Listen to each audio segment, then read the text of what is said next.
everyone, this is KJM Vlogs, a Filipino actor based here in Saudi Arabia, and welcome back to my channel. Agad-agad gawin natin ito na reaction video, ang teaser ng It's Okay Not to Be It's Okay Not to Be Okay official teaser. If I'm not mistaken, this is just something like teaser lang, hindi to siya trailer if I'm not mistaken. So ito pinagbibidahan ni Joshua Garcia and Ann Curtis. Wow, I didn't see it coming. Though, alam nyo, I already watched the first 2 episodes nitong It's Okay and Not to Be Okay because of ang guy dito is a Queen of Tears, right? Hindi talaga ako familiar sa name. Ang hirap talagang tandaan ng mga pangalan. Uy, pero kasi hindi ko pa siya natuloy-tuloy kasi parang hindi ko siya bet.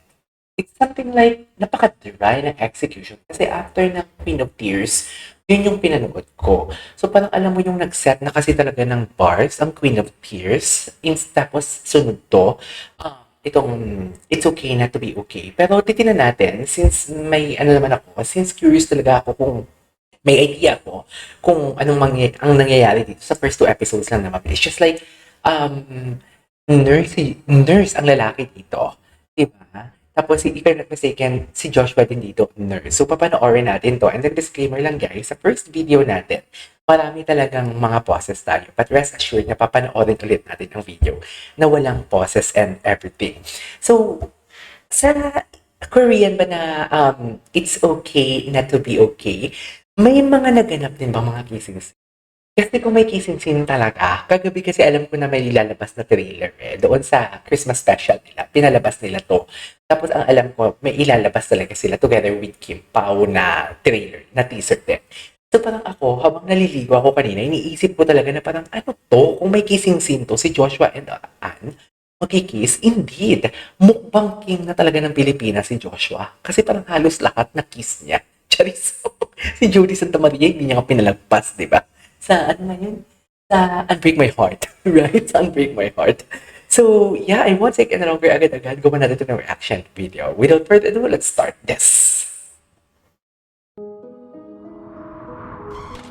In fairness, umpisa pa lang tayo, the cinematography, the color grading is very giving. Very giving siya.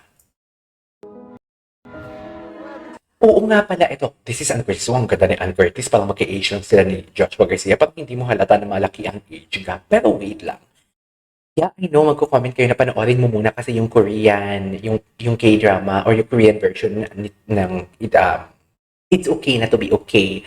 Bago mo panoorin to, yes, hindi pa panoorin ko talaga siya kasi gusto ko itong panoorin. Panoorin ko muna yung Korean katulad ng What's Wrong with Secretary Kim. Tinapos ko talaga muna yung What's Wrong with Secretary Kim na Korean bago ko gumawa or nanood ng kay Kim Pao na What's Wrong, ng WWWSK, What's Wrong with Secretary Kim. Though, wala kasi akong idea, ano to, something like may problema ba sa utak si Ann Curtis? Or yung babae dito sa What's Wrong with Secretary, sa It's Okay Not to Be Okay? Please comment down below. Parang may idea lang ako kasi pinakita kanina sa umpisa ng video, may mga images or drawings.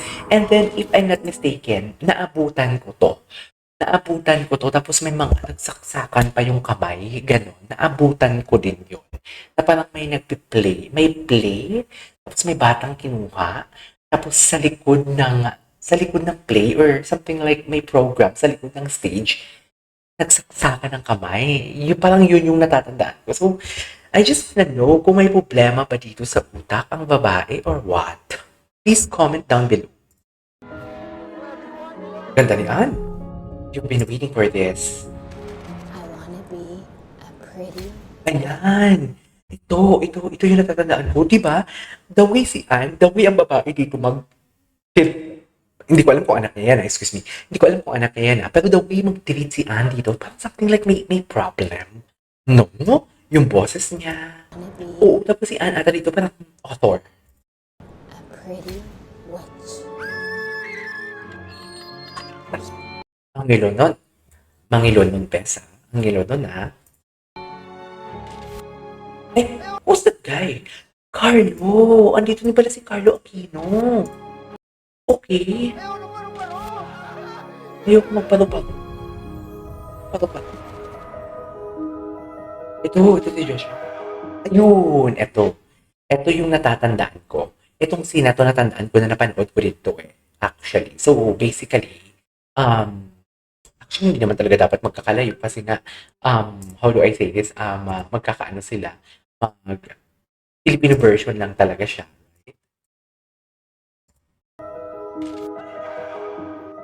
Destiny finds us. Oh my God, ang ganda nun. Ang ganda ng ano. Us. Destiny finds us. Alam mo, naku-curious talaga ako, ha? Naku-curious talaga ako. Kasi Destiny find us. Kung may mga ganitong eksena. Tapos eventually, magkakainlaban sila. Ang dami kong tanong, sorry. Ang dami kong tanong. So, tingnan mo naman yung mga mata ni Ann Curtis. Ay, feeling ko nagkainlaban nga sila. Kung bakit ako nandito. I've heard that pickup Oh my God. So basically, parang isisinusto ni Ann Curtis si Joshua dito. so many So feeling ko, may kissing scene talaga to, right? Feeling ko talaga. times. Gusto talaga kita makita. Bakit? Dahil sa mga mata mo. Oh my God, am I hearing it right for today's video? So many times. Gusto talaga kita makita. Bakit? Dahil sa mga mata mo.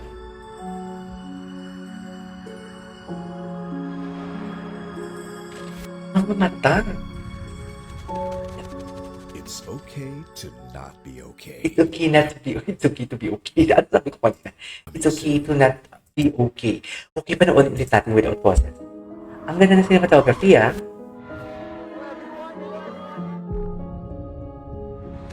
I wanna be a pretty witch.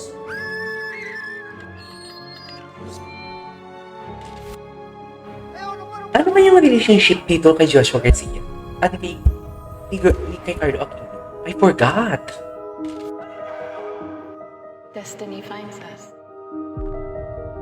Grabe.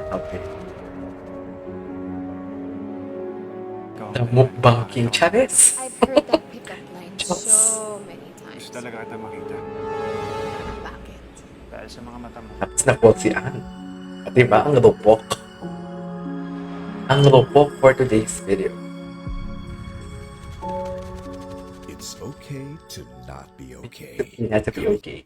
Alright, there you go guys. That is our for today's video. The teaser of It's Okay to Not Be Okay. Philippine adaptation. I'm Curtis and Joshua Garcia. Ladies and gentlemen. This is Keisha Vlogs and see you on my next vlog. Bye!